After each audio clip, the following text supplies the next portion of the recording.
ఈనాడు మనల్ని పరిపాలిస్తున్న నరేంద్ర మోడీ ప్రభుత్వం 140 సంవత్సరాల కిందటనే కార్మికులు అనేక రకాల కొట్లాడి అనేక రకాల ప్రాణత్యాగాలు చేసి అనేక రకాల కష్టాలు ఎదుర్కొని సాధించినటువంటి కార్మిక చట్టాలను 8 గంటల పని దినం అదే మేడే ఆ చికాగో నగరం అమెరికా దేశంలో సాధించిన తర్వాత ప్రపంచవ్యాప్తంగా ఇవాళ అందరూ కూడా 8 గంటల పని దినం అనేది కొనసాగిస్తున్నారు.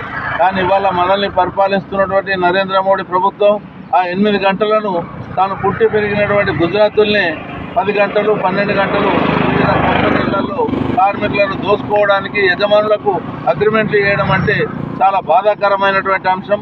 కార్మికులు కొట్లాడి 44 చట్టాలను తీసుకొస్తే 15 చట్టాలని ఏ దానికి కూడా ఉపయోగించకుండా 29 చట్టాలు మిగిలి ఉంటే ఆ 29 చట్టాలను కూడా రకరకాల పేర్లతోని 4 కోట్ల పేర్లతోని మార్చేసి ఇవాళ పని విధానంలో అన్ని రకాల కూడా ఇబ్బందుల పాలు చేసినటువంటి పరిస్థితి నరేంద్ర మోడీ.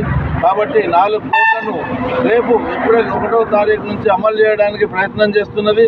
దీన్ని వెంటనే ఆపాలని చెప్పేసి తెలంగాణ ప్రగతిశీల beedi workers union TUCI trade union centre of India తరఫున ఈ ప్రభుత్వానికి డిమాండ్ చేస్తున్నాం.